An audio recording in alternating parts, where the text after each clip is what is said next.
Hey, hey, hey. Happy Wednesday. Come on in. Pull up a chair. The Gaming Gang Dispatch is in the air.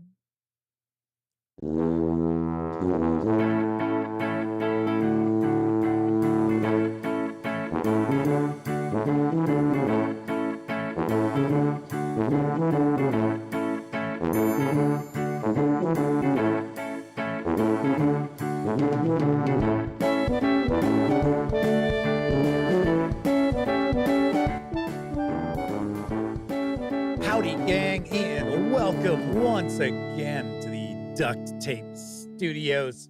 I'm Jeff McAleer, your host here at the Gaming Gang Dispatch, brought to you by, interestingly enough, thegaminggang.com, of which I happen to be the founder and editor-in-chief.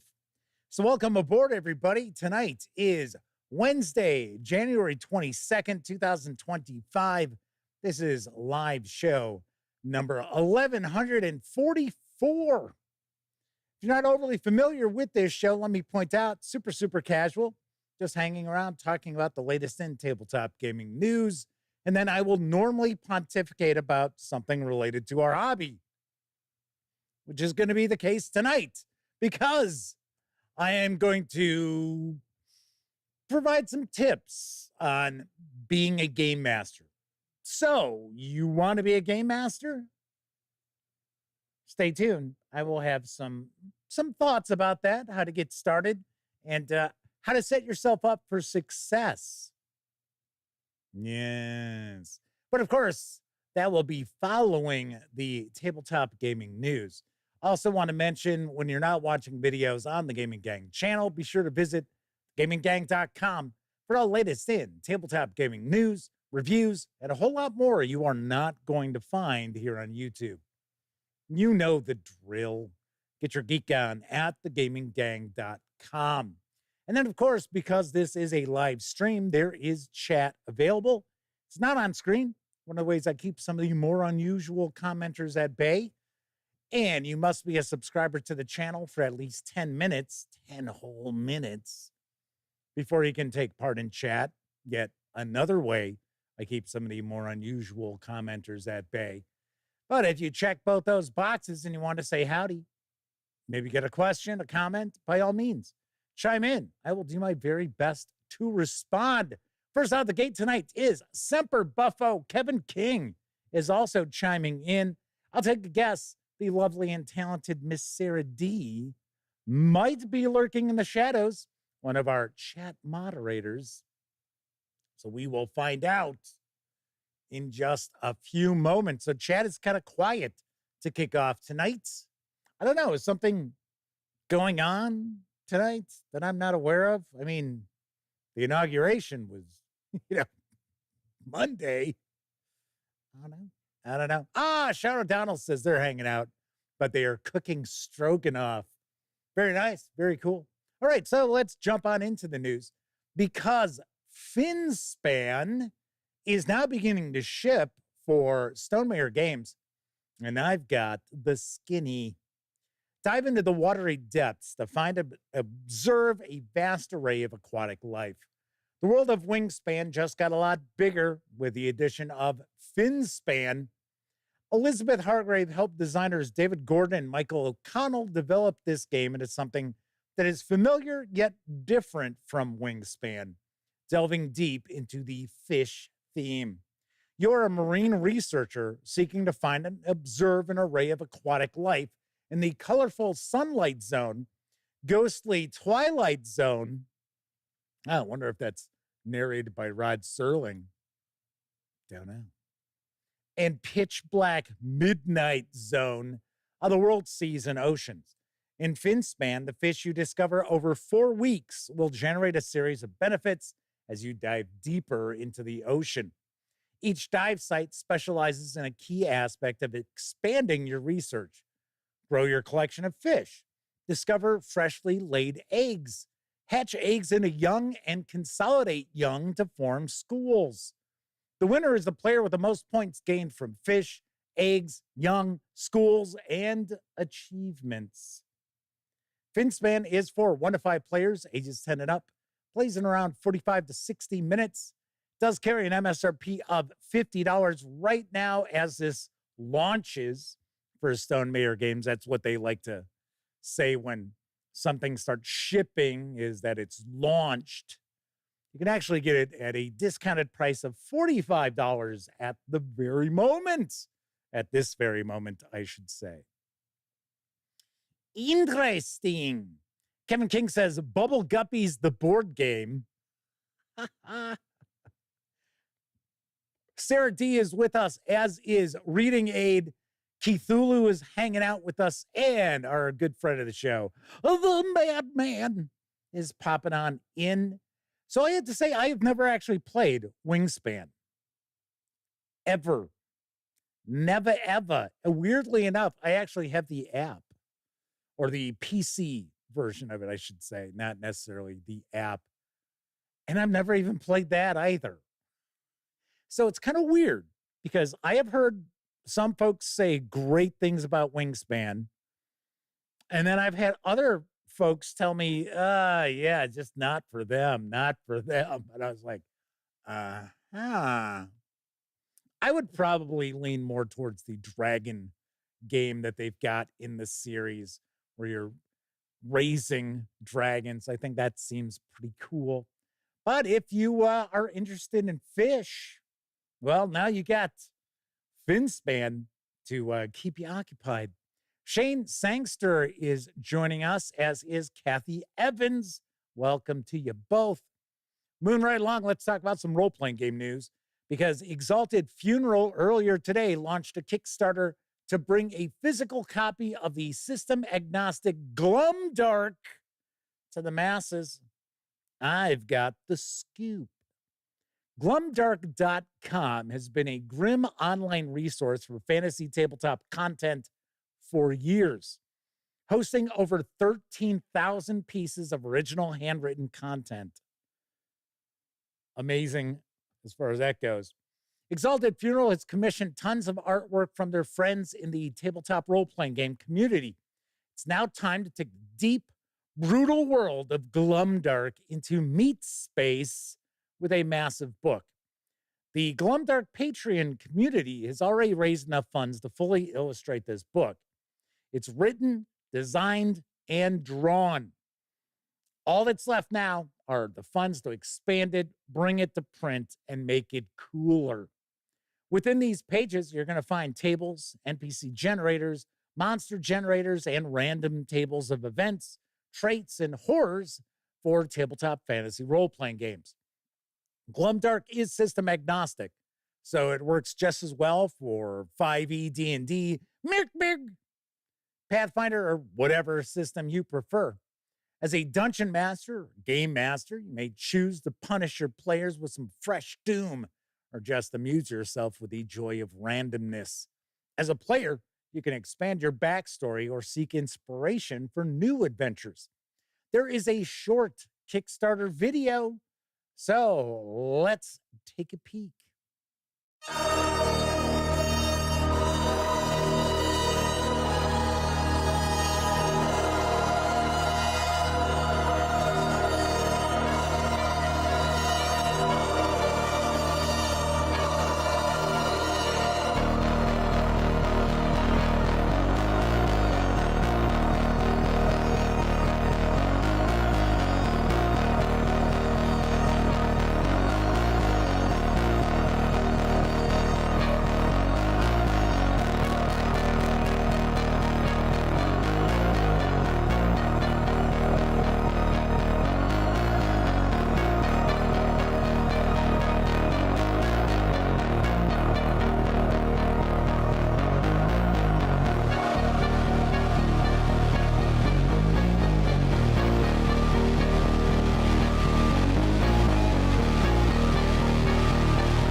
Glumdark is already 100% funded, and you can reserve a physical copy with PDF for a $36 pledge or grab just the PDF alone for a $24 pledge through February 21st.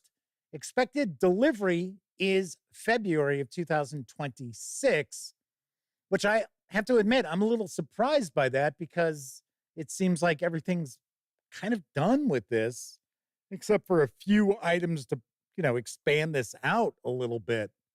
I'd have thought the turnaround would have been a little bit faster than that, but I guess not. But of course, if you are into grimdark or glumdark sort of content, this should be on your radar. Keith Ulu says, I'm so glum when I'm in the dark. Oh, that's okay. It's all right.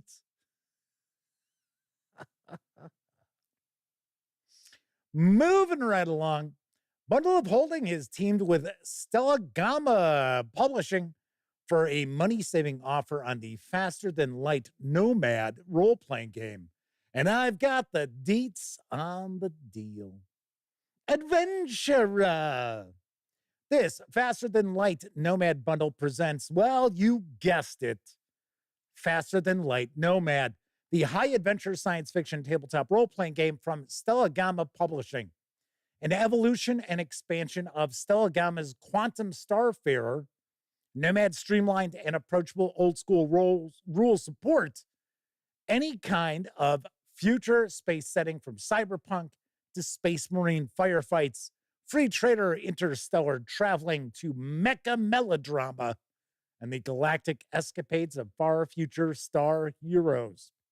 For just $12.95, you'll get all 5 titles in the Nomad Collection, which has a retail value of $56, as DRM-free PDFs, including the complete Faster Than Light Nomad core book, plus the free Quick Start, 3 supplements, Mecha, Spacecraft Go, and Synthoids, as well as Adventure Number 1, The Customs Job. These savings will run through February 10th. And I do believe that this uses, it's either the Cepheus engine or an offshoot of the Cepheus engine. So it is a 2d6 system. As far as I understand, I might be incorrect, but I thought that is the case. So there you have it. So a money-saving deal on some science fiction action that might be up your alley. Moving right along, the complete Meatlandia trilogy for Old School Essentials is now available at a special price. And I've got the lowdown from Night Owl Publishing. The Chaos Gods come to Meatlandia. Great worms from the bowels of the earth bore their ways to the surface, bringing with them the disruptive power of chaos. The Chaos Gods Come to Meatlandia brings you a ton of role-playing goodies, including 7 new classes, the fourth wall-breaking Chaos DJ, the reality-altering Nexus Bard, the charming Raconteur, the body-altering Meat Mage, the spider-headed Caldane, the Honorable Rust Knight, and the mysterious Death Hand Assassin. There's Meat Magic, a whole new set of 75 spells for Meatlandia's Meat Mages. There's the City of Meatlandia, a great metropolis torn by chaos and rife with danger, which includes diseases, rumors, encounters, and refugees. There's Chaos Storms, which are massive storms, which just about anything can and does happen, presented with a huge D100 table. Stats for 11 new baddies, including Meatimals, Meat Monsters, and Meat Men. And then we've got Wormwitch, the life and death of Belinda Blood. The forces of nature desperately try to resist the relentless march of decadent civilization. Witchworm, the life and death of Belinda Blood, is an in-depth look at the once peaceful Isle of Annalida, or Annalida, I should say. It's a fantasy place. I can mispronounce it. It's not real. There are new classes, the Worm Witch and the Worm Wardens, with wormy new spells and new ways to interact with the land. It's a writhing, squirmy sandbox for players and their characters to explore. Then we've got Scourge of the Scorn Lords. This book is 100% insane. You get post-apocalyptic fantasy wastelands, psionics, and madness-inducing monstrosities. The Scourge of the Scorn Lords is an unapologetically dangerous place. Think of it as a mashup of Mad Max, Fist of the North Star, Dark Sun, and the Beastmaster, with a healthy dose of the land that time forgot for good measure. Plus, Scoundrels of the Scorn Lands. Scoundrels of the Scorn Lands is a fully illustrated zine stuffed with pre-generated NPCs, hirelings, villains, and adversaries, plus wasteland vehicles and vehicle record sheets. You can score all 3 hardcovers plus that bonus zine with PDFs for a special price right now, $75. Normally, the MSRP on this bundle is $119. Kind of weird, kind of bizarre. I've heard of Meatlandia before. I know nothing about it outside of it being a pretty gonzo OSE kind of source book and setting. That is all I know. All I know. Kevin R. Smith and Matthew Blackwell are hanging with the gang tonight. Welcome aboard. Let's talk about our final news piece, because right now DriveThruRPG has begun taking pre-orders for the Dragonheart role-playing game from Darrington Press. And here's what I know. Succeed or fail with hope and fear. When it's time for the game mechanics to control fate, players roll 1 hope die and 1 fear die, both 12-sided dice, which will ultimately impact the outcome for your characters. When the hope die is higher, you take hope to power future abilities and turn the tide in your favor. If the fear die is higher, the game master takes fear, which they'll use to challenge the characters and richly complicate your narrative. This duality between the forces of hope and fear on every hero drives the unique, character-focused narratives in Daggerheart. Cards also bring your hero to life. In addition to dice, Daggerheart's card system makes it easy to get started and satisfying to grow your abilities by bringing your character's background and capabilities to your fingertips. Ancestry and community cards describe where you come from and how your experience shapes your customs and values. Meanwhile, your subclass and domain cards grant your character plenty of tantalizing abilities to choose from as your character evolves. Craft your unique character through the cards you choose and the story you tell, and become the hero you want to be. The core digital pack includes the nearly 300-page rulebook, as well as 279 cards with vibrant artwork on each for a pre-order price of $29.99.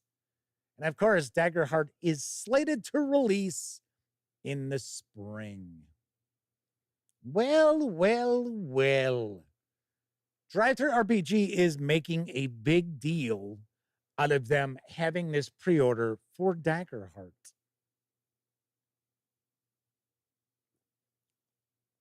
Curiouser and curiouser.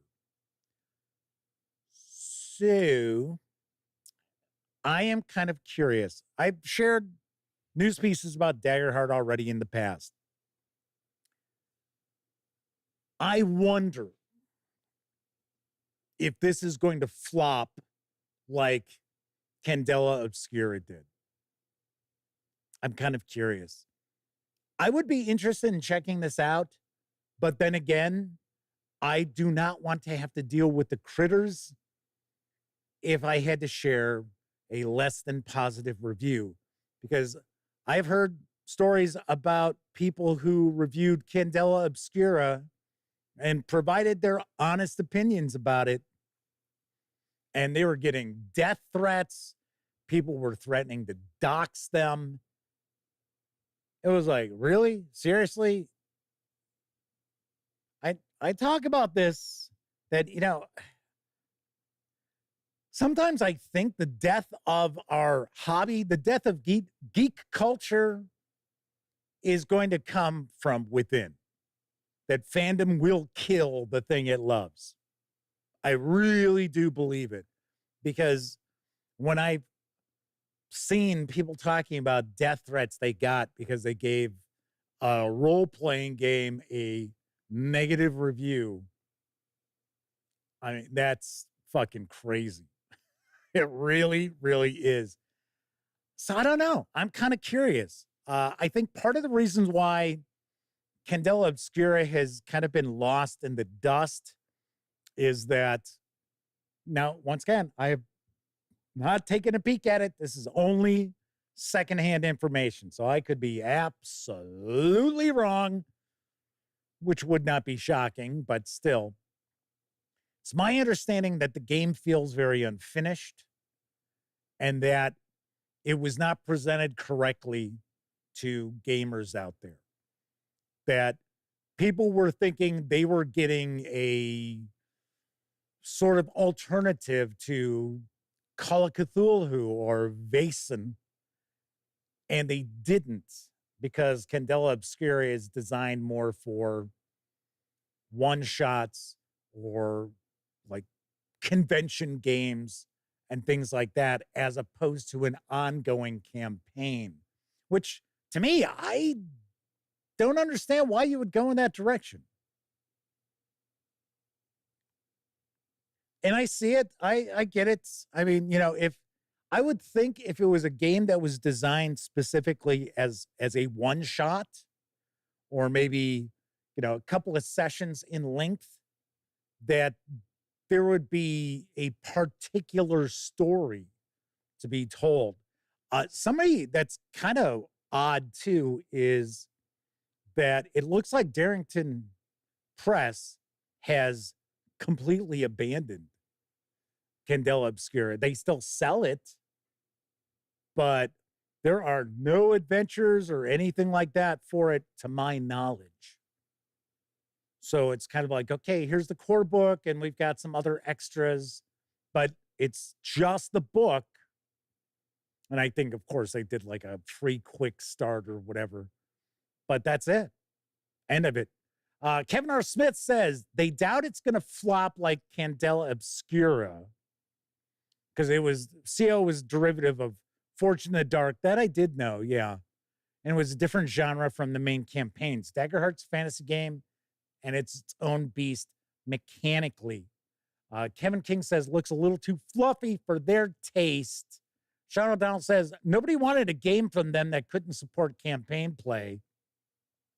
Plus, like I said, I also heard that it didn't feel finished, that it just did not feel like a finished product from the people who were sharing reviews of it. Tessie Trekkie says, hello from a very unusual location, Pittsburgh. Well, howdy. Good to see you. Anyway, Kevin R. Smith says some of that might be because it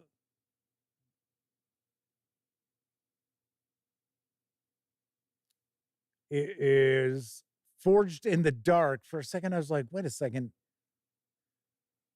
I got the chat too small tonight. Sadly enough, I'm like, what did Kevin? It says some of that might be because what? Some of it might be because Forged in the Dark supposedly breaks down if characters advance too much. I don't know. I mean, I have never had an opportunity to check out Forged in the Dark either. Sean O'Donnell says Daggerheart's playtest was crunch enough for a 5e player. It's kind of like a D12 version of 2D20. Like I said, I'm curious about it. I see that DriveThruRPG is making a big deal about it. So, I don't know. I have no idea. I'm sure I won't have an opportunity to see it.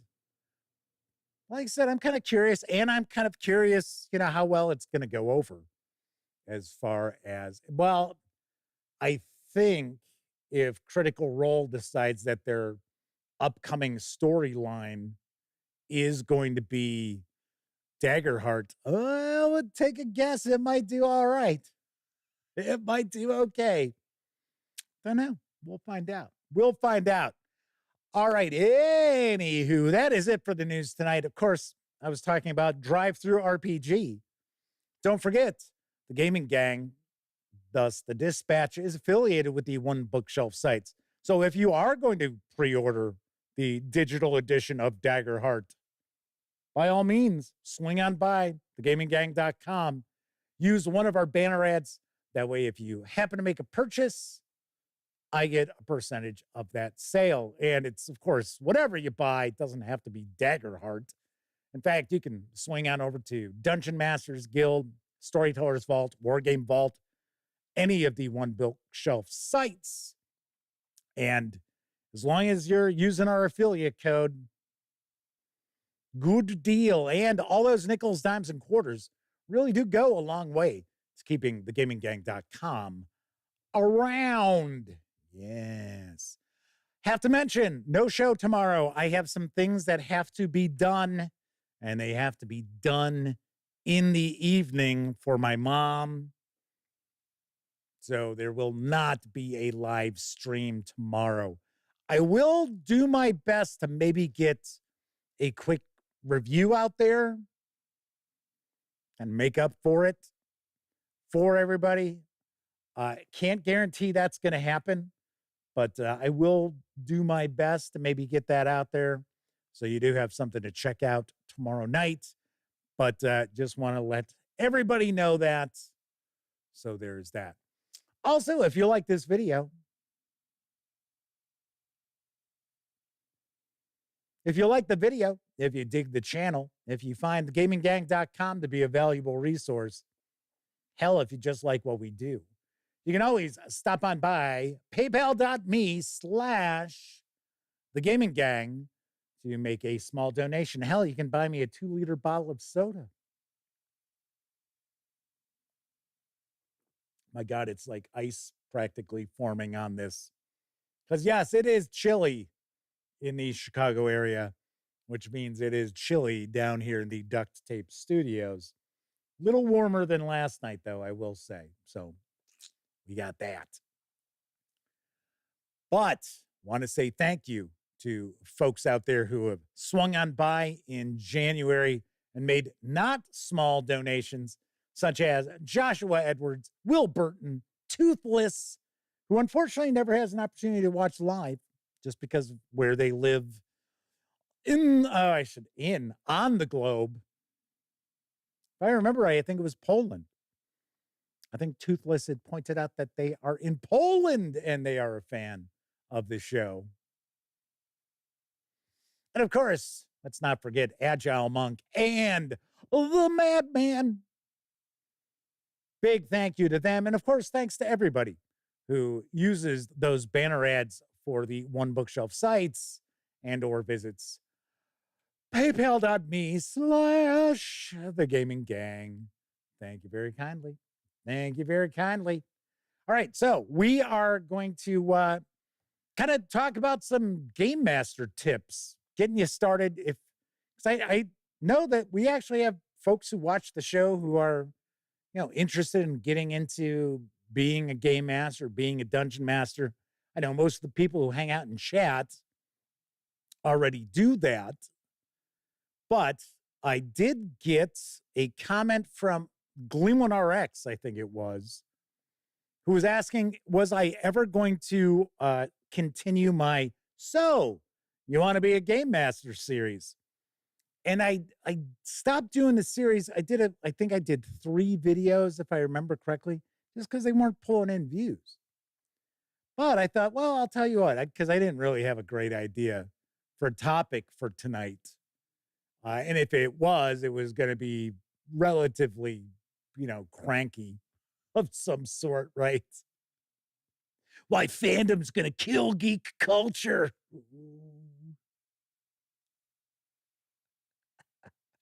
Hey, I'm serious. I really do think it's going to be a case where some of these people are just so whacked that, creators and things like that are just like, forget it. I don't want to deal with this shit anymore. So Kevin R. Smith says in Southwest Ohio, they got into the upper teens for the first time in 3 days. We have hovered around we hovered around 0 last night. We did get up into the high teens over by me.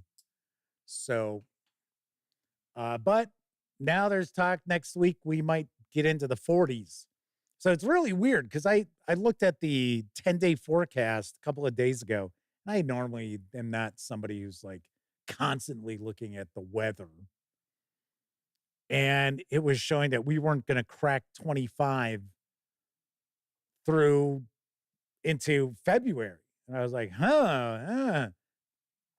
2 days later, now it's like, okay, next week we'll be in the 40s. I'm like, okay, all right, okay. Roll for Combat is with us tonight. So we know that's Steven, which is funny because I was just about to mention something before we go to our brief intermission. And people have asked me, how come I don't show up on, how come I'm never a guest on other podcasts or streams and things like that? And the reality is, the only people who ever ask me is Steven from Roll for Combat and the trolls over at Troll Lord Games. Nobody asks. It's not like I'm like, I'm not going to hang around with you piss ants. No, people never ask me. I will say I have been asked to take part in some actual plays. I had somebody ask me to be a guest, and I was like, I don't know.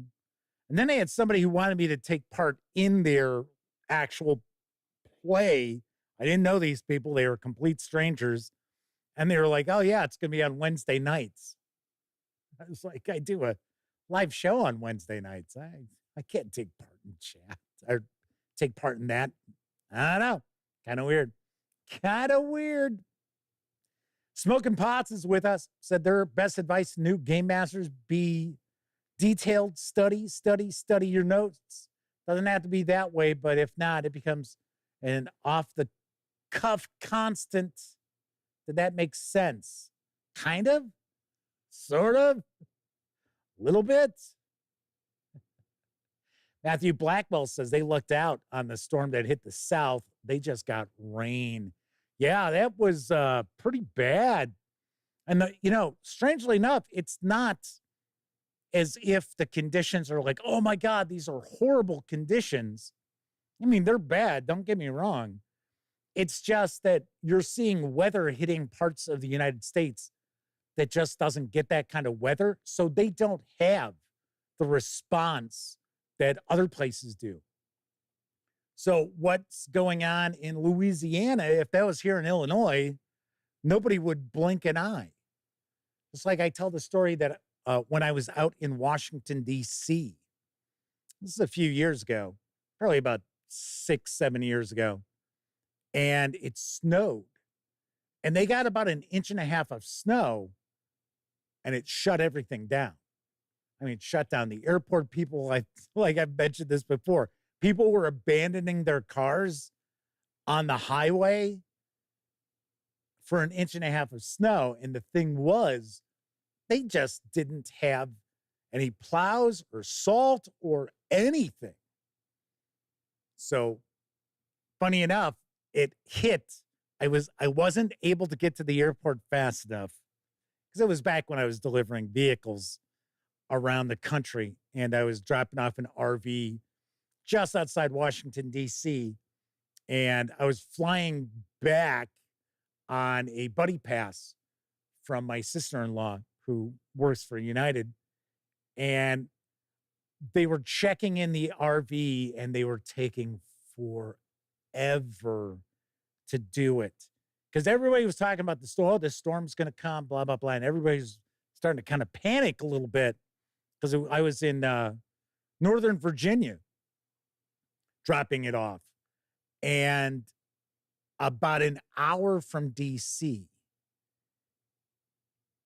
And I'm sitting there and they're fucking around. And I'm like, because they have to sign off that everything's okay on the RV before I could leave. So sure enough, got to the airport, got on a plane. They were de-icing the plane as I'm sitting there, and then they closed the airport. And I had spent the night in the airport. And then the next morning, I actually had to get over to the other airport in DC to get out because I wasn't going to get out on a flight at the airport I was at. So that's how I got to see how so much of the city was just shut down. Some bus lines weren't running. Luckily, I was able to get over to the other airport, but boy, I tell you. So there's some discussion about Pittsburgh. Kevin R. Smith points out there's no road salt in the South. Yeah, exactly. All right. So anyway, I just wanted to mention those of you out there who are kind of curious why you don't see me pop up on other people's, podcasts and streams and things like that. It's because nobody asks. Stephen Dukinski, if I'm even close on that, is with us in chat. Might be a first-time visit because that name doesn't ring a bell. They said the cold is bold, but glicker is quicker. Must be a Roll for Combat fan. Keldon is popping on into chat, as is Shanbot V42 and Wallona's Cave. Very nice. Shanbot V42 says, I have to admit, I have often wondered what it must feel like watching yourself afterwards to see how much my memory is different from the video. I don't tend to watch my videos. What I do is I will jump around so I can get the timestamps for the live streams, but that's about it. So if it's like an hour and a half long, I spend probably all of 5 minutes watching it again. So there's that. But anyway, so Smoking Pots is sharing some good tips for new game masters. So I guess Smoking Pots has their own video that they're going to be sharing with us very shortly with their game master tips. All right.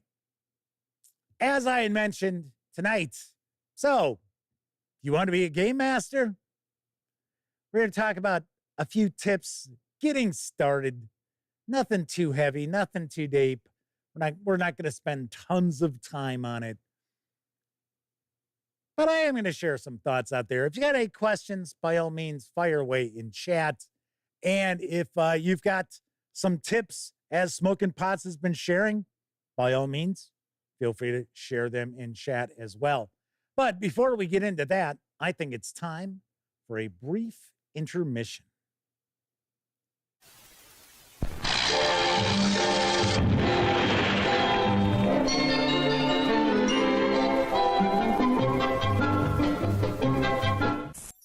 Precious and it's not as delicious. Try some today. We are the Intermission Quartet. Some quartet. We sell refreshments at the Met. At the Met? So if you should want to get delicious ice cream, soft drink, popcorn, candy. Candy, I like candy. It tastes just dandy and comes in handy when I fight the bull. A popcorn's puffy, so crisp and fluffy. We all eat popcorn until we're full. Oh, how I love the soft drinks here. They taste as good as the lager beer. And now our operetta ends. We'll have an intermission, friend.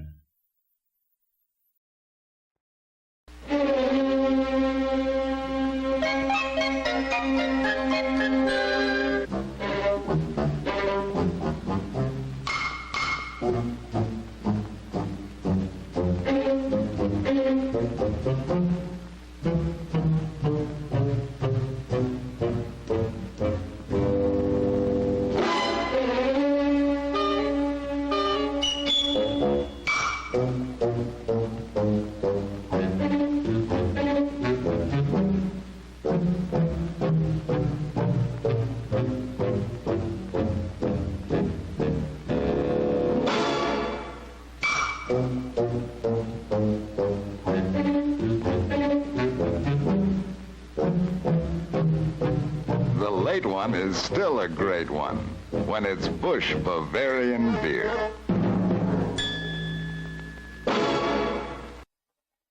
You know, people who don't drink Wilkins coffee just blow up sometimes. Oh, that's a lot of... See what I mean?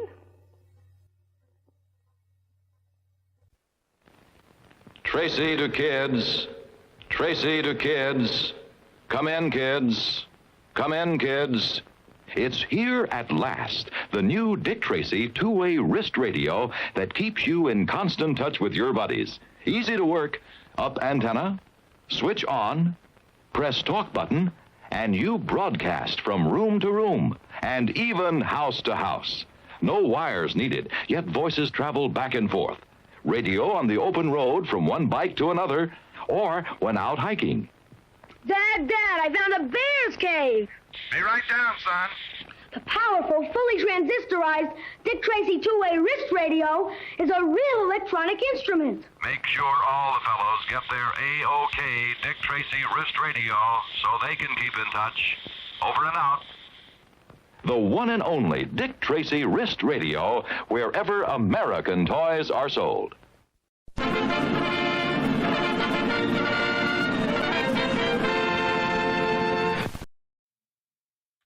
I love how inconvenient the, I guess it would be the transmitter or receiver or whatever for that watch with the big aerial. It's like you might as well just have a walkie-talkie. I like how they were trying to kind of hide it where it wasn't so obvious, but the kids all have this aerial sticking up from their pants belt, which we know, I guarantee there was a box on there like this for the batteries and everything else.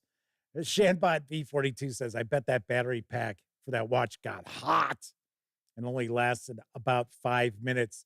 And it probably took like 4 D-sized batteries. It's probably heavy.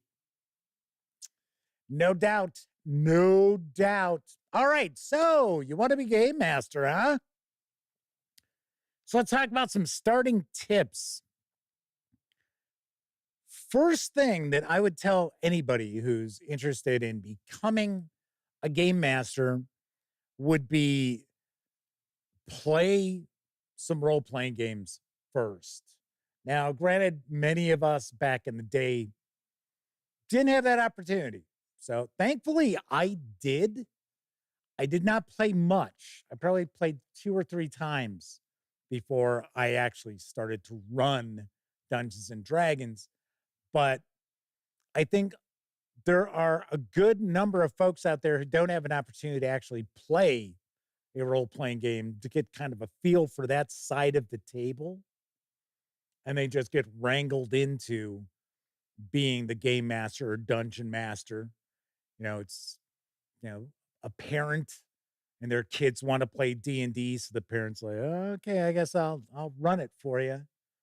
So like I said, I think one tip that I would say is, if possible, start out playing a game. Doesn't have to be the game you're going to run, but I would say start off by being a player, even if you maybe go to a local convention, take part in a couple of events as a player, just to kind of get a feel.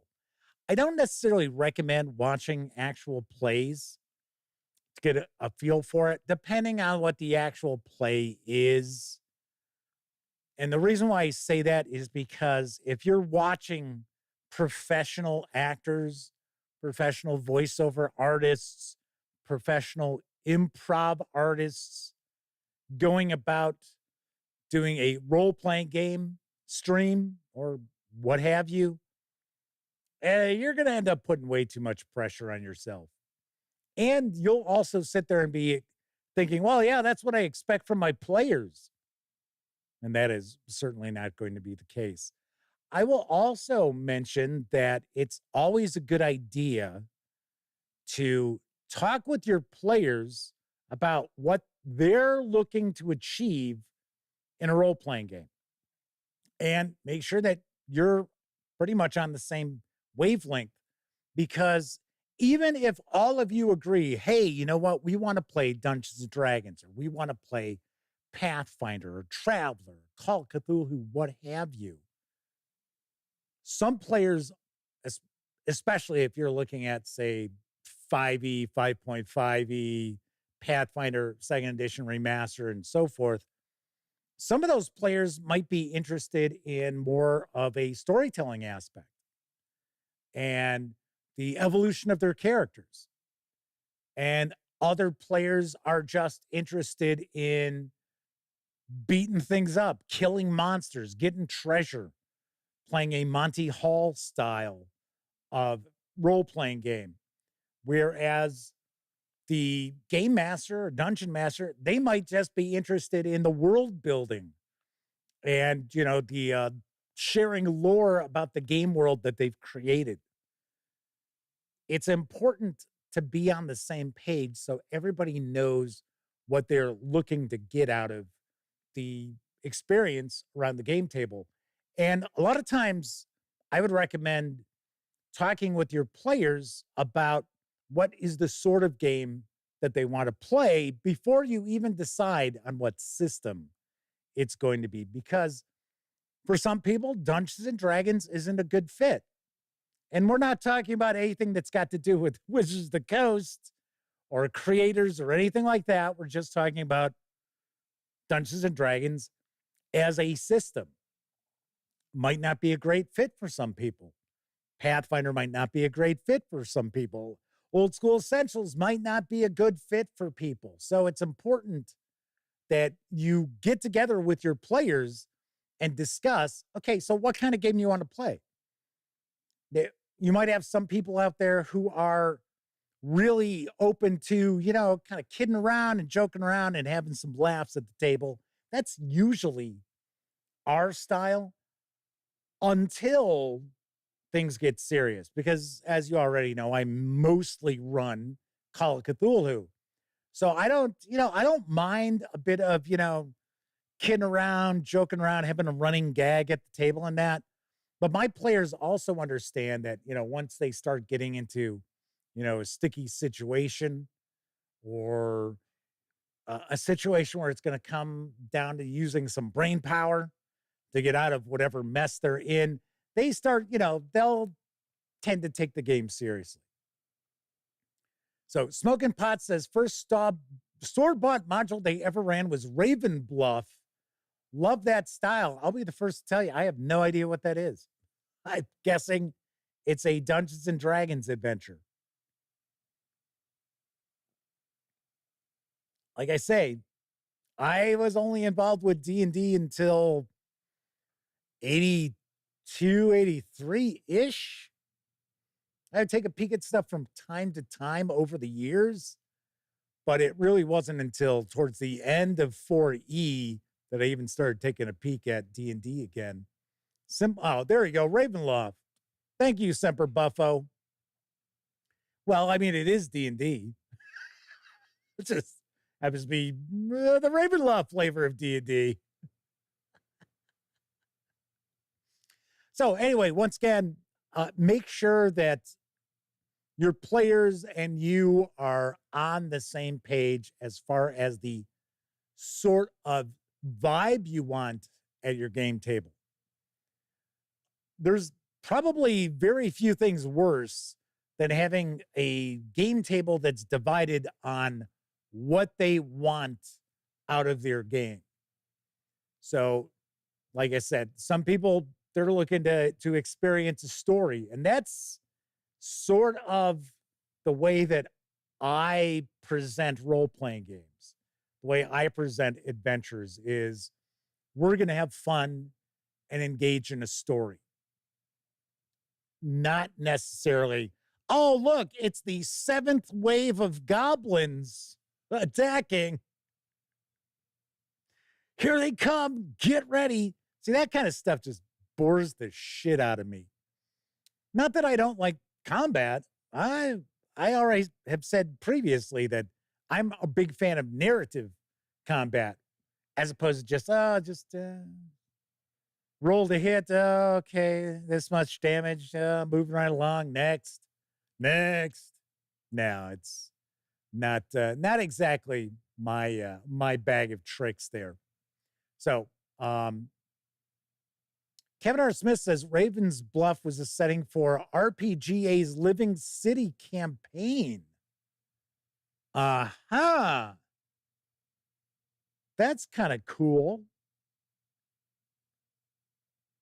And the Madman is asking, wasn't that in the Forgotten Realms?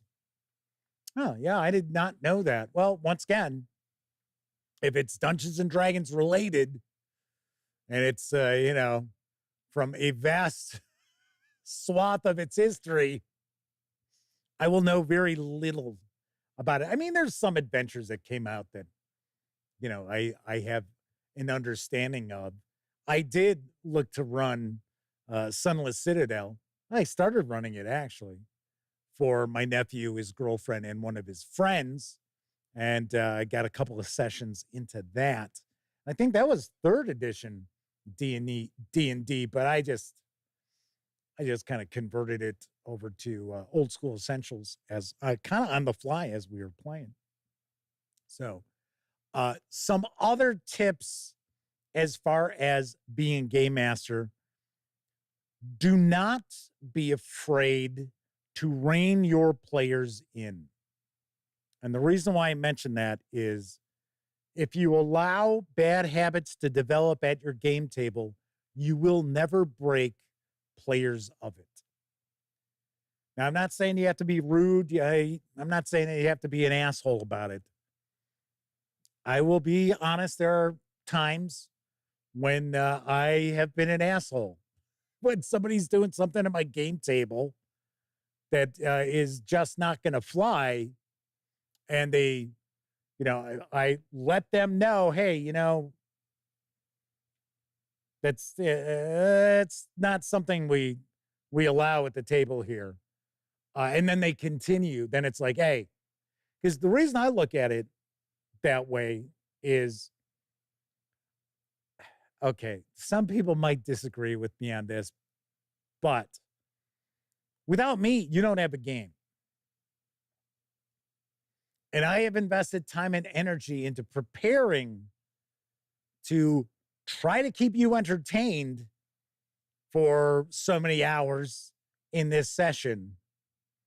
And I find it to be very disrespectful if someone's sitting there fucking around on their phone, just screwing around on their phone. What I had somebody, now thankfully this was not somebody who is a normal part of our gang, but it was somebody who sat down, they were playing with us, and in the middle of the session, because they weren't the focus of what was going on at that moment, they took their phone out and started watching a video at like top volume.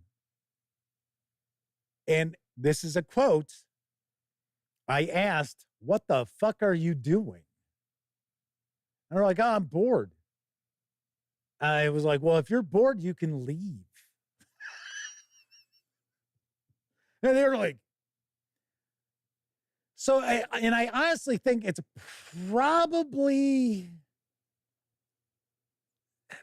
I would say as an older game master, thankfully not ancient yet, but as an older game master, I can probably get away with that more so than younger game masters, because number one is because I don't have any social anxieties about confrontation. Most people my age have butted heads with people because that's part of life. And it's sort of like, well, okay, whatever, you know, okay, that happened. Whereas a lot of younger people would have an issue, especially telling their friends, hey, you know, knock that off, cut that out. Hey, I thought we were here to play a game. So the Madman says, I was just going to say it's disrespectful. A game master spends a lot of time preparing and spending money on adventures, etc., to provide entertainment and fun. Glimmin RX So that's bad. Said generational issue. Well, they were in their 20s. This wasn't that long ago. But once again, it was somebody who was sort of along the lines of they hadn't played a role-playing game before, and they were kind of curious, and they ended up sitting there taking part in the session, and, you know, they didn't know what proper etiquette was. But, I mean, it was really rude for them to just bust their phone out. It was like, what's going on here? And it wasn't like, okay, everybody's sitting around the table and it's quiet. Like people are contemplating, okay, so what are we going to do? It was somebody was in the middle of saying something and all of a sudden it's like, it's like, what is that? Kevin R. Smith mentioned, yes, Sunless Citadel was the first official 3rd edition module. Smoking Pots says, off topic, is Swords and Sorcery still a thing? As far as role-playing games, yeah. Oh, yeah. It is certainly still a thing. You figure you have got quite a few role-playing games out there. I mean, now, granted, they're not huge publishers or anything like that as far as, you know, popularity and stuff. But, yeah, you've got, as far as Swords and Sorcery, you would have Hyperborea. I would certainly put in that category. Adventure Conqueror King, I think, skews towards Swords and Sorcery. If you're looking for something that's not D20 based, what is it? Sword of Cepheus, which is built off the Traveler rules. I think that is very much Swords and Sorcery. I like the Swords and Sorcery vibe. See, that's something else that would be a tip for game masters, a new game master, is get an idea of the kind of fantasy, if you're going to run a fantasy role-playing game, or the sort of science fiction or the sort of horror. Kind of take a little bit of a deeper dive into the genre that your players want to experience.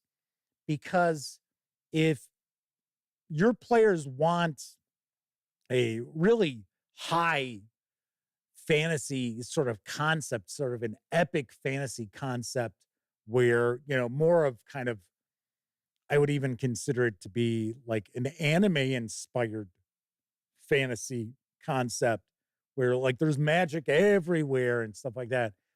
And you're running something that's more low magic, kind of, you know, kind of more gritty or a grimdark feel to it. That's just not going to happen. So you really do want to make sure that your players and you are really on the same page. As far as the game itself goes, the game sessions go, yeah, I mean, there's room for improvisation and flying by the seat of your pants and stuff like that, and making adjustments on the fly as far as the game goes. But I mean, if you're sitting there and your players are expecting a, let's say, Wheel of Time sort of adventure, and you bust out a kind of a Conan the Barbarian adventure, those sensibilities are not going to click. So that, in a situation like that, you're not going to have players who are chomping at the bit to come back the next week or in 2 weeks or next month or what have you to continue playing. And when you're a brand new game master, it is very easy to have your confidence shaken and be like, oh, well, okay, so I guess I'm not going to be doing this.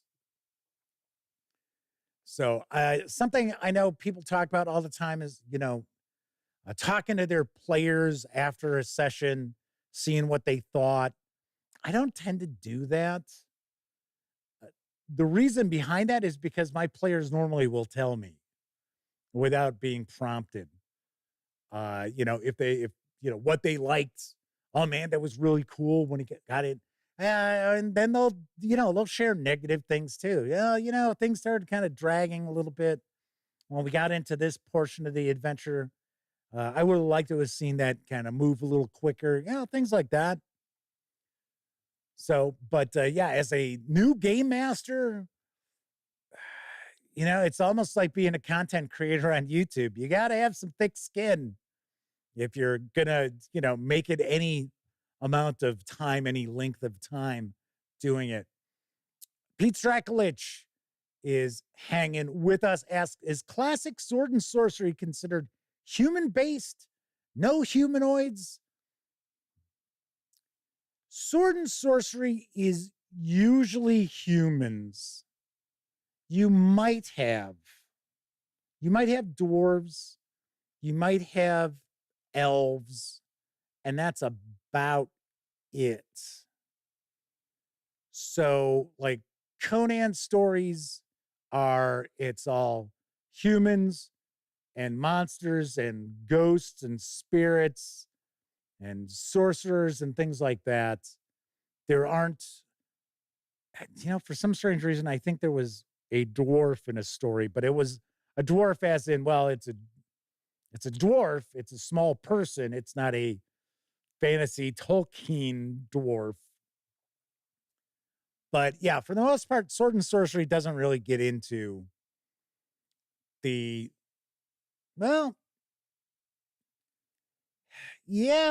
was going to say you've got Elric, but Elric, even though he's a Melnibian, like I said, I pronounced it Melnibane for so many years. The Melnibane throws me off.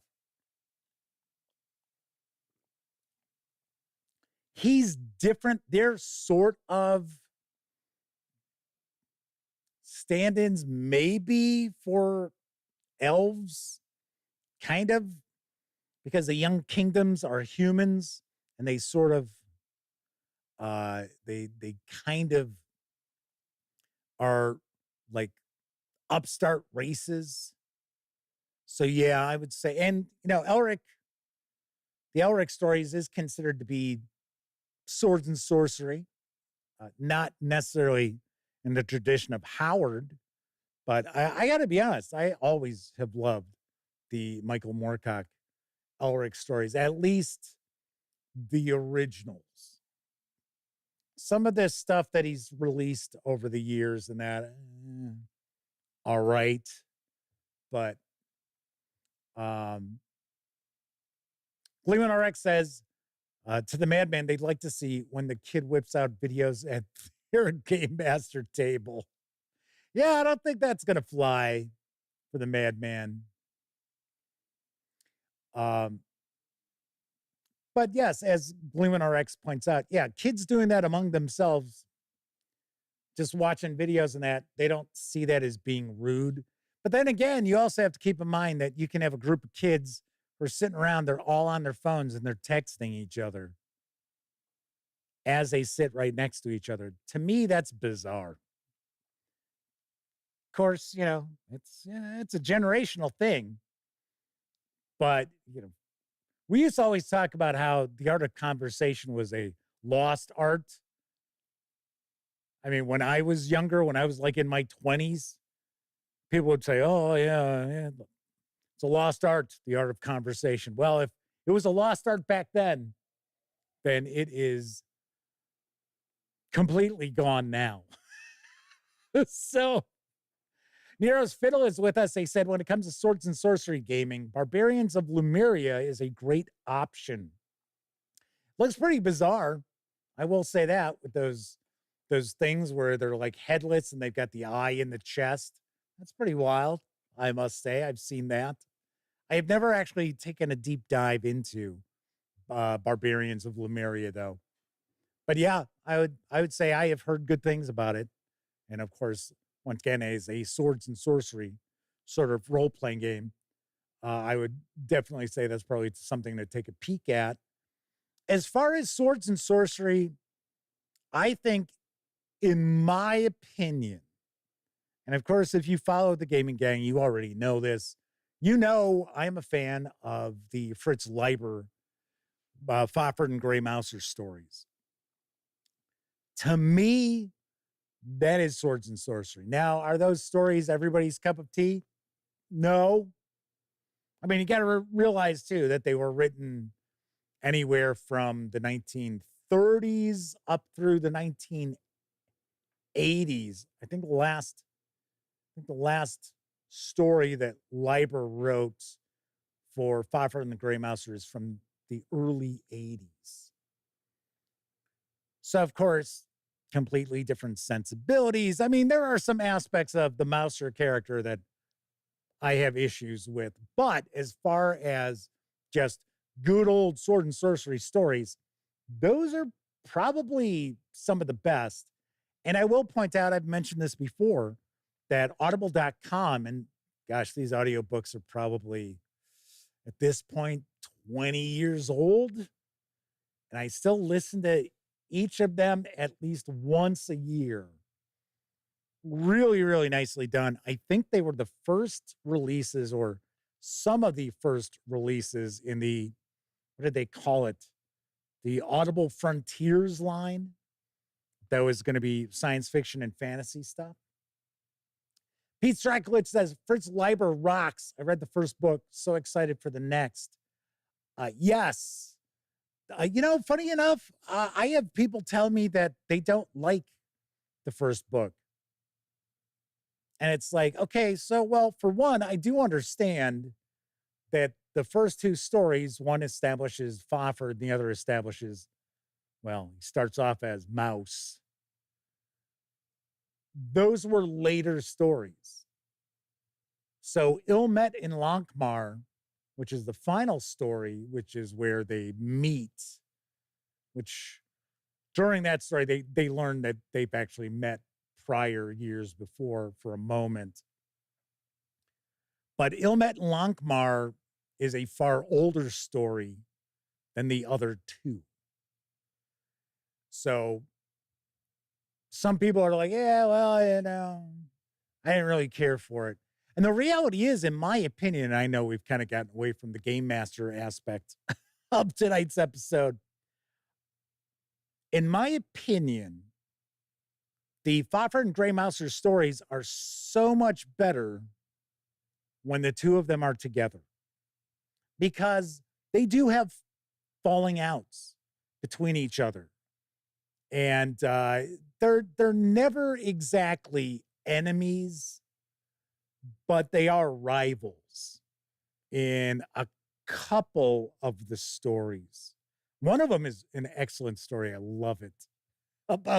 It's about religion in Lankmar, and it is really good. It's funny.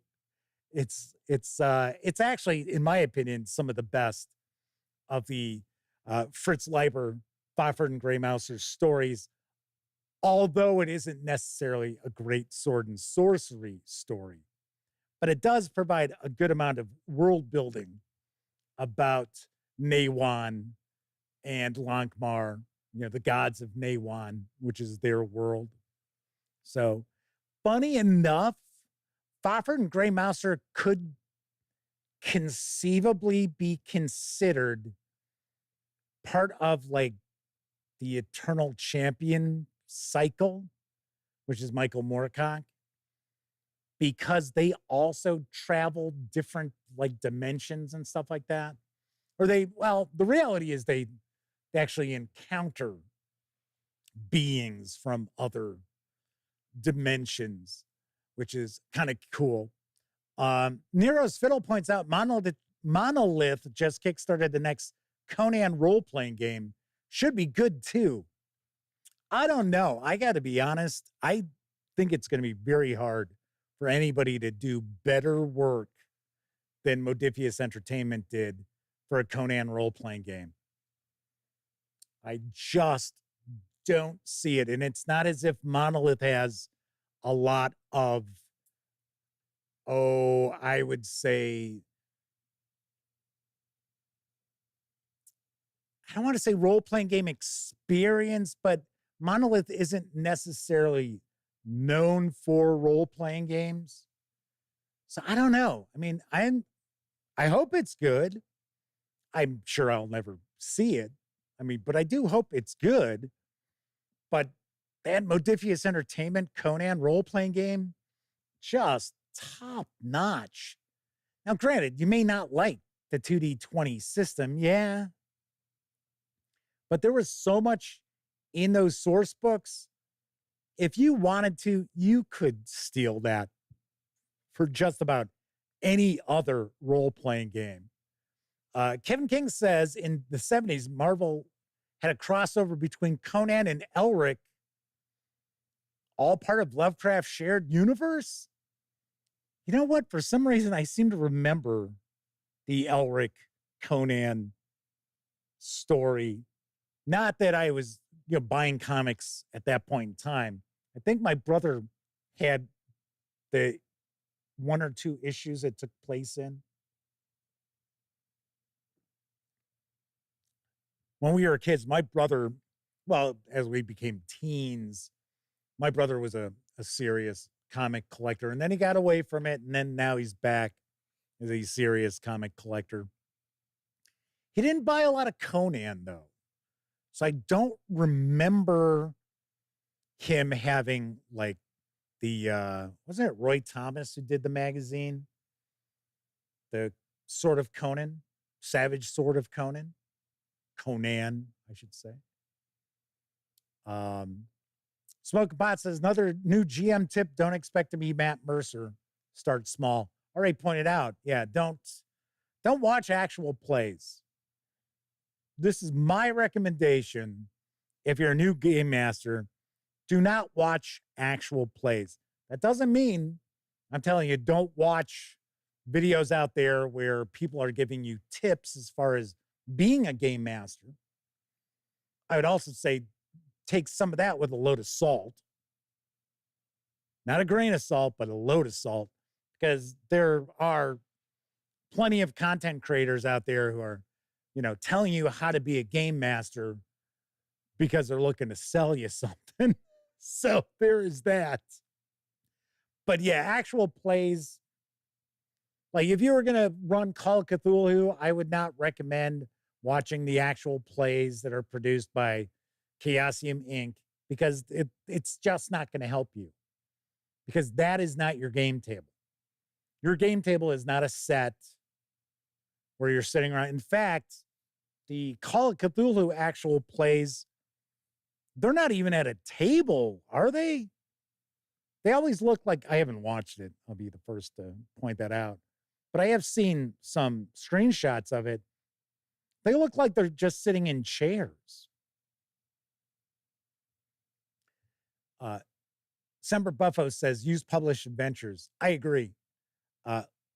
If your role-playing game that you're interested in running and your players are interested in playing does not have an introductory adventure in the core book, which is always a disappointment.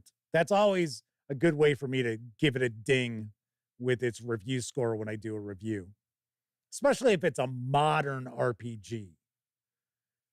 Okay, yes, if it was something that was released in 1980, I give it slack, because at that point in time, a lot of folks in the role-playing game industry out there, including TSR, didn't think people were really interested in published adventures.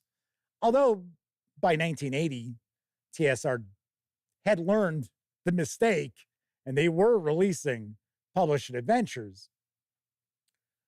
But if you pick up something that doesn't have an introductory adventure, get yourself an introductory adventure. Look for an adventure that even says that it's a starter adventure or beginning adventure, things like that, because a lot of times those adventures will actually walk the game master through the process.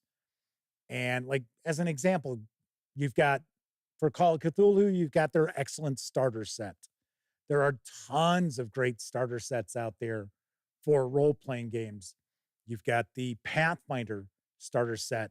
Wizards of the Coast has released starter sets. They don't always call them starter sets, like the Essentials kit. That's a starter set that they came out with.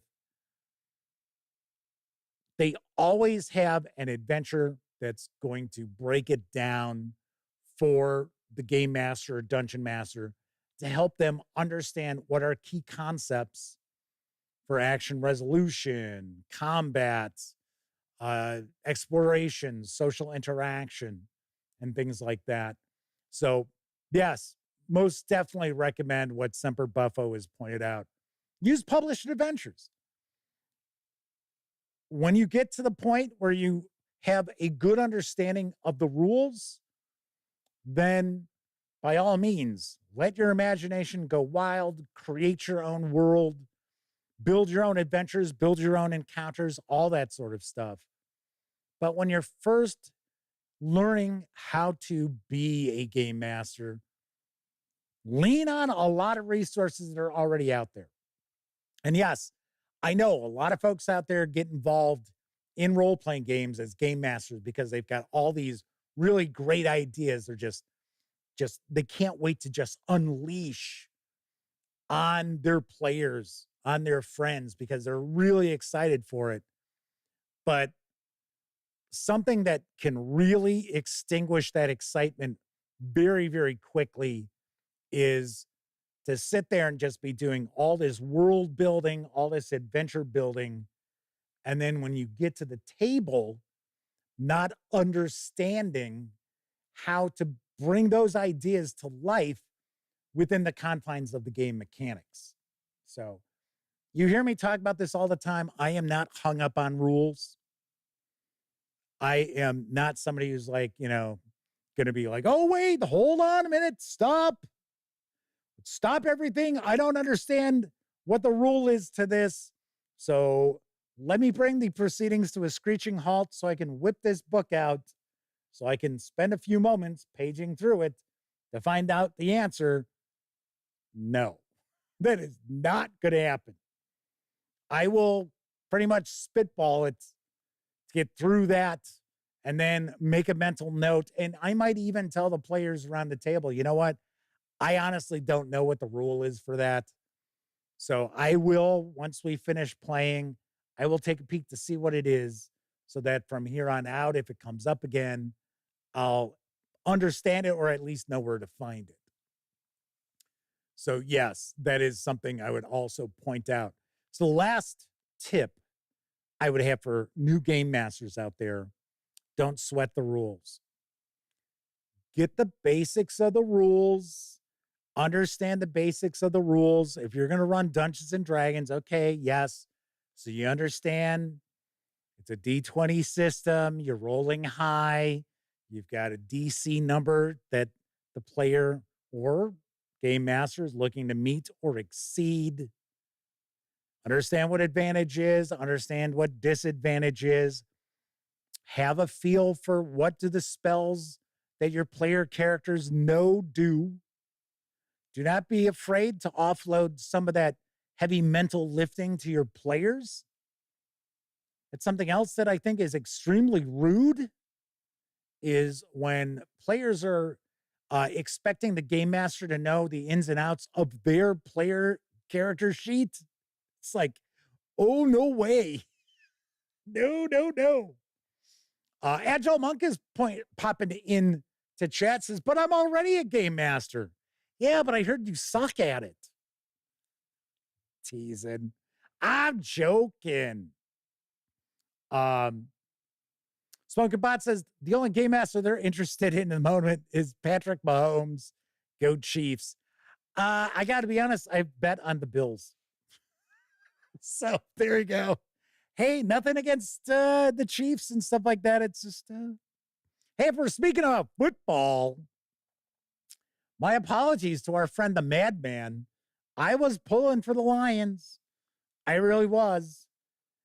And now the Bears have, I don't want to say stolen away, but now the Bears have hired away the offensive coordinator of the Lions, which we as Bear fans are very excited about. Although I thought it was kind of funny, I did not really realize this. The Chicago Bears have only once hired a head coach who had previous head coaching experience once. And it was John Fox, which I remember when they hired him, I was like, oh God, no. No. Agile Monk says, how did you know?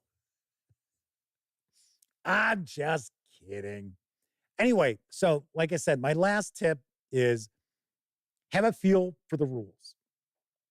Have an understanding of what will maybe take place in your first session. So if you're running something that's specifically designed as a beginning adventure, and maybe it's just designed to be 1 or 2 sessions in length, go to about the 60% mark of the adventure. I mean, read the whole thing, but focus on the first, say, 60%. And have an idea of, okay, so what do the traps do? What do the monsters do? What are the challenges that the player characters have to face? How am I going to paint a picture of this in their minds to draw them in? But mostly focus on how you are going to run the various different aspects of that adventure. And the reason why I say kind of focus on the first 6/10 or 2/3 of the adventure is that way, if the session runs long, you still have material. You're not sitting there scrambling where it's like, wow, you guys rock through that pretty quick. I know we got about an hour left. Yeah, let's just call it a day, an hour early. Players won't appreciate that. They'll be like, what? Really? And then the players will start thinking, well, I show up to play. I know it's supposed to be 4 hours, but it won't be that big a deal if I leave after 3 because Bob already wrapped up the first adventure early. So yeah, it won't be see that. Batman says, the Lions game was tough to watch. Fortunately, they've been made a member of the Bills Mafia for the remainder of the playoffs. They have family that knows Josh Allen. Hey, that's cool. Nice. Sean O'Donnell says GM screens have saved their butt. Smoking Pot says they ran their players through a Cthulhu-type game that was happening at Arrowhead Stadium. Ghosts of cowboys and Indians battling midfield. Oh, that's off the cuff. Pete Stracklich says they're a Bears fan. Yeah, I feel your pain. I'm with you on that. They've lived in North Carolina in 85. They didn't have a team, so the Bears were their team. Nice. Noise. Gleeman RX says, that's a great tip. Read 60% of the adventure. Well, no, read the whole adventure. I'd say just read. So I don't know how this is going to end. I don't know what this is leading to. Focus on the rules. What applies to what you're going to be running in the session? Yes. Yeah, because who cares about stuff that you're not going to tackle?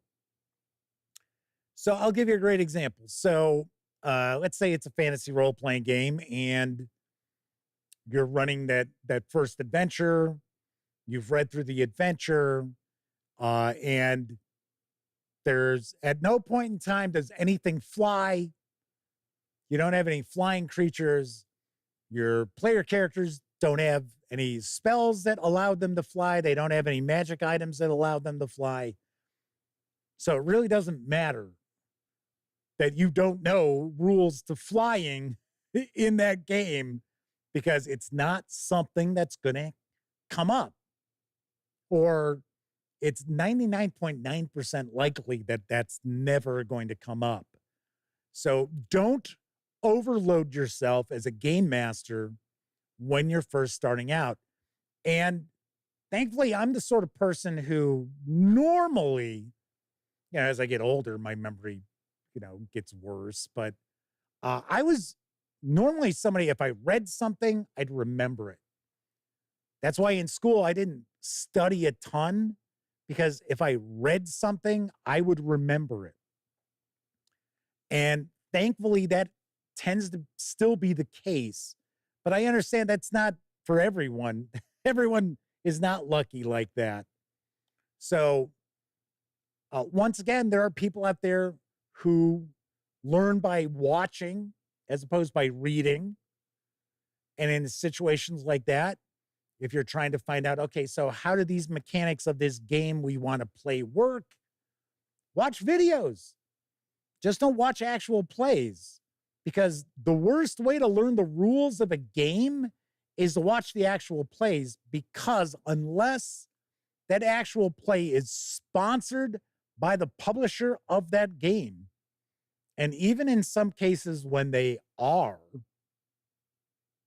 you're not going to get, the verbatim rules of the game. A lot of times when you're watching an actual play, you will run across stuff that's been home ruled by that game master or just hand waved by that game master. So that is not a great way to learn how to run a game. So as an example, like if you were looking to run, let's say, Pathfinder 2nd Edition Remaster, do a search here on YouTube for Pathfinder 2e Combat or Pathfinder 2e Action Resolution. I guarantee you'll find some videos out there which will walk you through the process, so to help you understand it better. But yeah, when you're first learning to run a game and you're going to use a published adventure, which we've already recommended, myself and people in chat, study a little more than half of it, a little beyond where you think that first session is going to go, and know the ins and outs of the rules that are going to be utilized in that adventure. So Pete Strackledge says, level 0 funnel is a great place to start. Most definitely. I completely disagree. If you are just learning how to run a game and your players are just learning how to play that game, the worst thing you can do is overload them with too many characters. That's just my opinion. Now, if you are an experienced game master and experienced players at your table, hell yeah, 0 level funnel is a blast. Some people hate them. People who enjoy Dungeons and Dragons tend to hate funnels. Just letting you know, because I think the main reason is because they haven't sat there and custom built these characters. These characters are all just really disposable.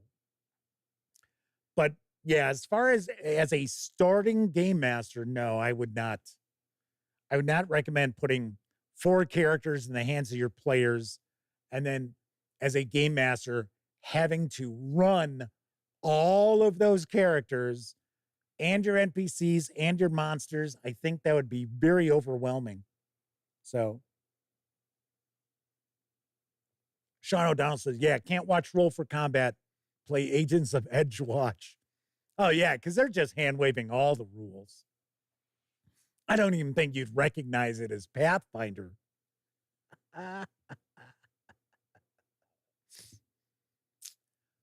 All right. Keith Lewis said the Lions have had a winning record 3 years in a row. Surely the apocalypse is at hand. Tell you what, I think the apocalypse will be on the horizon when the Raiders win a Super Bowl. Then I'd be a little worried. All right, everybody. That's it for this time out. Remember, if you were tuning in late, no show tomorrow night.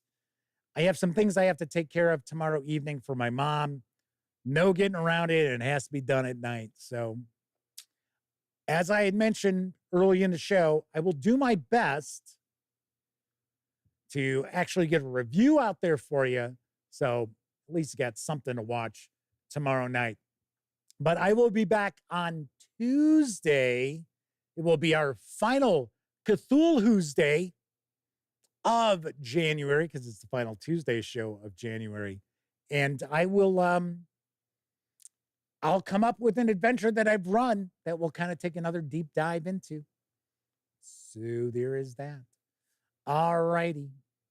If you're watching live, thank you very much. If you watched live and took part in chat, a bigger thank you. But of course, I know a lot of people out there, they don't have an opportunity to watch live. Doesn't matter if you're watching live or on Memorex. I really do appreciate all of you taking time out to watch any of the over 2,100 videos here on the channel. And of course, if you like this video, by all means, please give it a quick thumbs up. Subscribe to the Gaming Gang channel if you haven't already. And if you do subscribe, don't forget, ring that bell. We'll not only let you know when the Dispatch streams live normally, Tuesday, Wednesday, and Thursday evenings right here on YouTube at 7 p.m. Central. We'll also let you know when I share other videos, such as my recent review of the Dungeons & Dragons 2024 Dungeon Master's Guide from Wizards of the Coast. And don't forget, check out my review if you are interested in winning a copy of the Dungeon Master's Guide. Tell you how to get into the running. It's easy. It's pretty much what I always do as far as the contests go. And I will be revealing the winner next week on the 30th, which will be a week from tomorrow. So get in the running. All right, everybody. Thank you very kindly for watching. Enjoy the rest of your morning, afternoon, evening, whatever time of day it is in your neck of the woods. Enjoy the rest of the week. Have a great weekend. Once again, I'll be back on Tuesday. And as always, I certainly hope all of you get to enjoy plenty of great gaming with your gang.